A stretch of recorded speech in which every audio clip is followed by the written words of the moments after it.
Hello, it's TruthSOSeeker here, and I'm playing against someone who's probably Squidward, um, and I'm going ahead and picking Cutter here.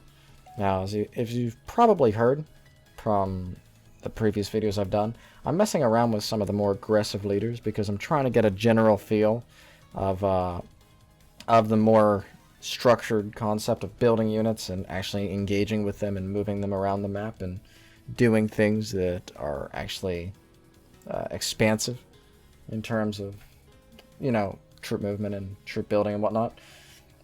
So I'm playing as Cutter. I'm playing against a Kinsano. I was actually a little bit afraid in this game. We actually had a small chat after the game where he thinks that Kinsano actually doesn't fight well, at least in terms of rushing against Cutter. And, I mean, I kind of understand some of his arguments, but maybe just with some practice I will come to see this myself. But I still am rather afraid to fight a Kinsano's Cutter. Both not only for the opening due to redline, or not redline, due to heat of battle being the first point, but also just all of her drops and her leader abilities in general being anti-infantry based seems rather difficult to deal with in times. So I have my Marines picking up money. I'm going to go ahead and buy a mini base. I don't know the exact build orders or what would be best in terms of supply income, so I'm kind of just playing what feels natural to me and going along with it like this. I went ahead and upgraded one pad. I don't think you can afford to really upgrade two from the past experience I've had. So I just stuck with a one pad, upgraded for now. Gotta send my Marines, keep getting money. I want to start to get nodes, and something that's in the back of my head, because, again, like I said, I'm not very fond of playing the Cutter side of an early game against a Kinsano, because I think that the heat of battle combined with redline can be quite scary in terms of direct engagement, because, with redline, she should be able to keep up with your troop side figure. And if she can out-DPS them, and every time she gets a kill, they become so much stronger, it seems a bit scary to deal with. Now, actually, he sent his Jackrabbit behind my base, and I was really worried that he was actually going to buy that mini-base. Because if he could, well, I don't think it would be such a big deal, but or in terms of what he could do with it, but it would hinder me because it'd be kind of a hassle for me to get rid of it right now or to actually destroy it. So the fact that I was able to get it made me happy, at least. You notice he actually had his Jackrabbit back there, so I was thinking he was getting ready to buy it. He just didn't have the money on him. But yeah, I have a single generator for now. Like I said with the Decimus gameplay, I don't think you really should go for double generator. It seems really risky. Because even if the opponent goes single generator, once they scout you're going double generator, they're like, oh, okay, he's not doing anything aggressive. I'll just take map control with my early troops, and then I'll go double generator too. And I feel like that the person who goes single generator and then switches to double generator should be the better side. Which is what I think should happen, because it promotes building units and not just turtling up.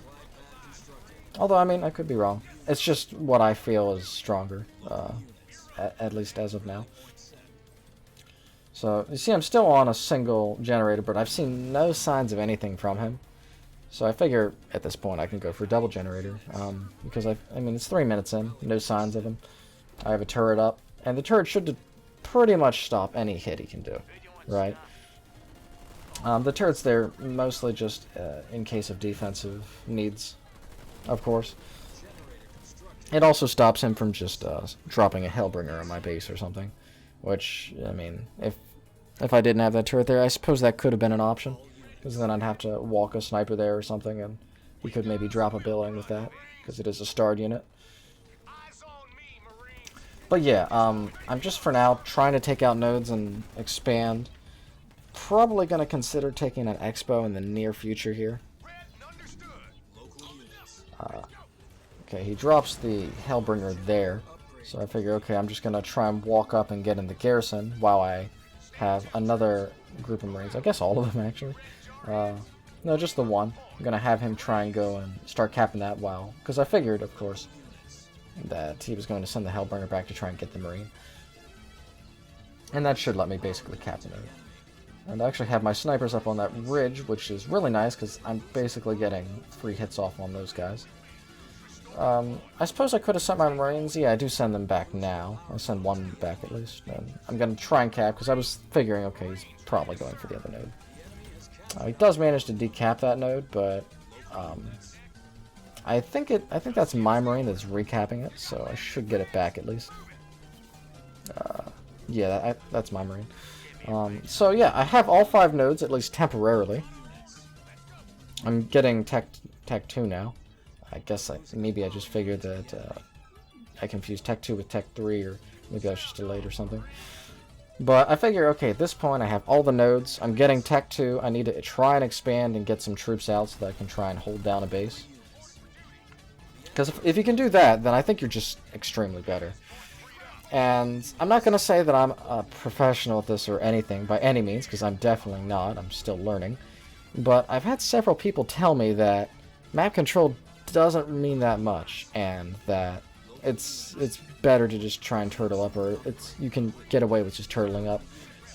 And while I think this is true on more beginner level, I really do not think that that's necessarily true at a higher level of play. I can definitely see it being more worth it to try and expand and build early units than sit back with turrets and try and get up generators to boom to Tech 2 faster. But yeah, I have UNSC level 1, and I actually have the ODST drop now to counter this, so the flamethrowers aren't going to be able to do so much. And honestly, even without the ODST, I may have been okay. I'm not sure why that flamethrower got an upgrade to his stats. He didn't kill anything. But yeah, I was able to deal with that flamethrower drop at least.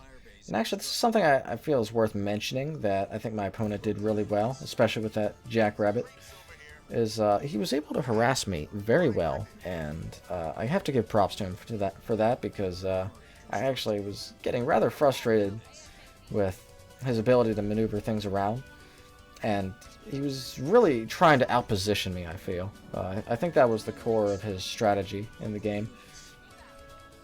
And I'm not sure if it was partially my fault. I feel I could have positioned myself better in a lot of cases. I think more watchtowers would have helped, or maybe just trying to keep individual Marine scouts in places could have helped to try and negate it. But the thing is, whenever you can drop a lot of the drops that Kinsano can drop, then it makes it hard to kind of feel out where she's coming from. Oh, and by the way, I actually just want to stop for a moment to mention yet another buggy glitch that I've been noticing when playing as Cutter. If you drop the Cyclops drop, anything in the area, ally-wise, will just stop moving. They just won't move. And that can be kind of a problem if you're ever retreating and you drop him. I can see that being a big problem, to say the least. But there you see, he actually drops another Hellbringer squad. And I'm kind of like in a situation or a position to where I can't really stop it in the immediate, so I figure, okay, I'm just going to have to let him drop that because I can't really stop it right now. My army's kind of up ahead. I'm basically looking for expos. I figure that's more important anyway, that if he has an expo, I should stop the expo. And, because, you know, I'll have my expo, and that'll benefit me. Now, I see he has that base, and I'm going to be a cheeky person and not go and immediately deny it, because, you know, I want him to get it up first, that way I can go in and destroy it, and at the very least make him self-destructed and only get 250 supplies back for it. Although, I guess I should have just went up and denied it, because the thing is, if he ever does something that I need to react to, it's kind of limiting me a little bit. So I could see that being something that I would want to avoid, or rather that could be an improvement that I could make. But I am sitting on 100 pop right now. I mean 99, basically on 100 pop. So I'm sitting pretty decently in terms of that. Yeah, I have my Nightline Gales in the back trying to save that mini base this time. But he goes ahead and he drops in yet another Hellbringer squad and the 3 Flame Hogs. And he's going to try and DPS my base, basically. Luckily, since Flame Hogs were nerfed, they're not going to do nearly as much as they used to. But, I mean, again, he's got the Hellbringers, so he's going to be able to DPS at least a little bit. And this is actually something I hadn't considered before this game, and I have to give props to my opponent for thinking of this. I mean, I suppose, you know, other people that are Eunice or Kinsano mains have done this already, but I hadn't considered this, and it's that I always wondered what the point of getting the Hellbringer upgrade was, because I figure, well, it's just an extra Hellbringer, and it's basically 2 leader points just to drop 2 flamethrowers. What's the point of that? But, I mean, the more I've thought about it, it does make sense, because the point is that you can drop them anywhere, and since they're meant to do building damage, you can basically do it to force your opponent, or rather just catch your opponent off edge, or something along that, something along those lines. Now, actually, I think I didn't destroy that expo that he built, and you can kind of see it coming into play right now because, again, I was just mentioning how if he were to deflect me, then that would be unoptimal for me. So the fact that I let that base get up, it may be a little developed now, and I'm gonna have to commit stuff to destroy it now. And if he were to push somewhere else, that could catch me off edge again. And I think this is how Kinsano really works, and how she tries to play. Luckily, he didn't build on. I figure it makes sense he wouldn't, because the base is already red bar. It's only a fire base, so he probably figured it was just going to die, so he didn't bother building on it. I suppose he could have sold it. But yeah, I'm going to go back up now. Again, check to see if he has any expos, and work like this. I have a lot of supplies stockpiled right now. I suppose I could go for Tech 3. It's probably what I should be doing right now. But yeah, I'm taking over the power nodes again so that I have that back under control. I'm gonna try and see if he has any extra expansions. And I actually did have Tech 3. That's my mistake then. I already had Tech 3. I suppose I was just saving up that money for reinforcements too, which, you know, I bought. But yeah, see, he has that Jackrabbit back there, so I'm figuring, okay, he's probably going to try and assail this base as well. I'm queuing up siege turrets. I'm not really sure. I suppose siege turrets were fine. The thought I was having was, okay, he's doing all these drops all over the place, but if I make siege turrets, then I should be able to negate that, right? And actually, that was very unnecessary what I did there, doing that gunship just for some flamethrowers. That was really bad gunship. I definitely think that could have been something I could do better. And he actually dropped an Inferno. I remember this at this point in time, and this is something that you need to do, especially when fighting Kinsano, is because her Inferno does so much damage, it makes it really, really worth it to get the Fortify upgrade, because that gives you more health. And that means that basically your buildings aren't going to get red barred just because she drops it. It is worth noting, by the way, that her Inferno actually was nerfed as well. So what you're seeing right now is the much less scary version of what she used to do with Inferno on a base. And I remember those days. Basically, she would entirely melt the buildings. Like, at full health, all the buildings would just melt. And it was kind of ridiculous. I'm dropping down another ODST squad here. I have a good bit of ODST, like, just all over the place right now. Actually, I think maybe I lost some due to that condor there. But yeah, see, he has that condor, and I'm thinking, oh, that's not good. I need to get stuff for that. So I queue up some Wolverines. I'm on max pop right now. I actually have a Vulture queued up as well, so I can use its missile on the condor and try and do damage like that. You see, he's aiming main right now, and I think he actually... Did he manage to deny my... No, I managed to get some Wolverines out. Okay.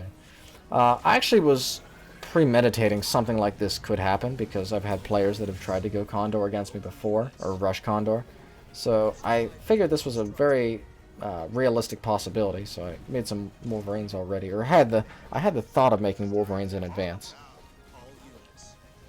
And I was already able to basically red bar the Condor.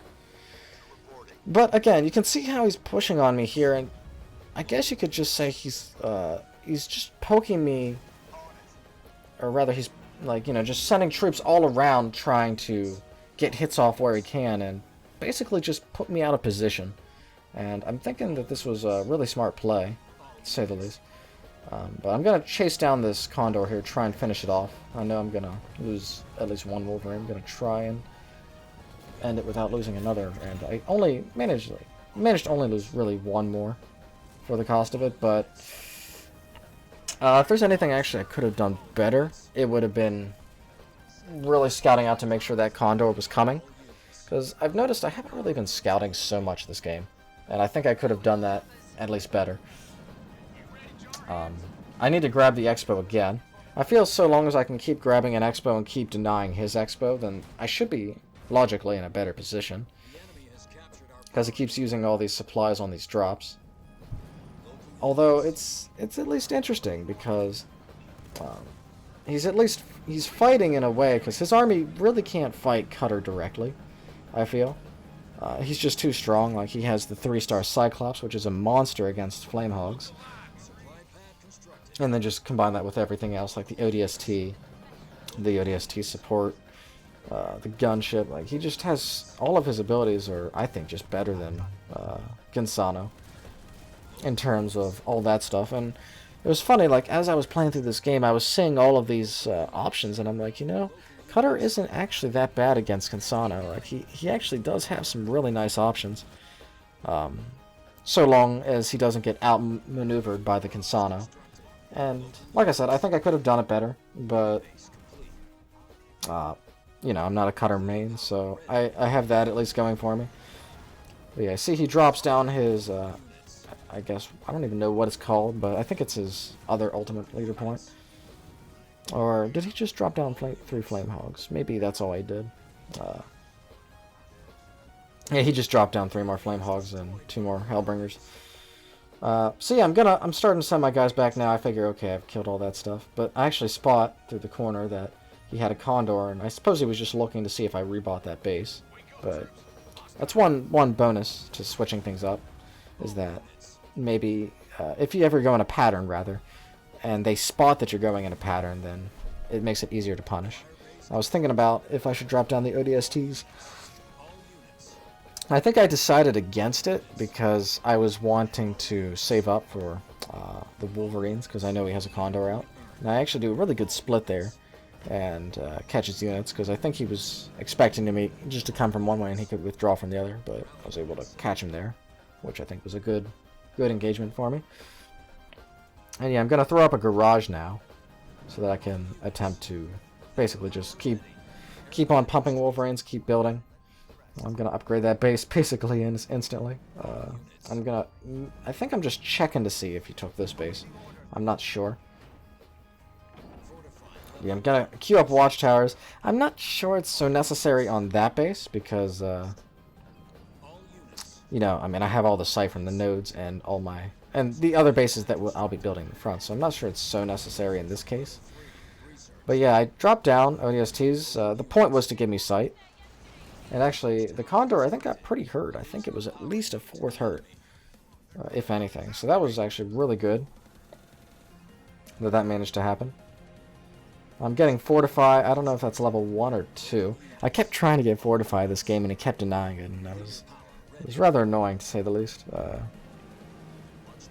Getting my Wolverines more in the middle, because I'm figuring, okay, maybe you could bring the Condor around, trying to hit that base, or maybe he'll just come and try and hit the base that he just hit. So I figure, okay, I'll just wait and see which one he goes for with the Condor, and I look at the minimap and look, okay, he's over there, so I'm going to send the Wolverines that way. I suppose I could have left the Wolverines actually right at my power node. That could have, I think that might have been a little more accurate. But yeah, I'm going to go in now, try and get some hits off on his Condor.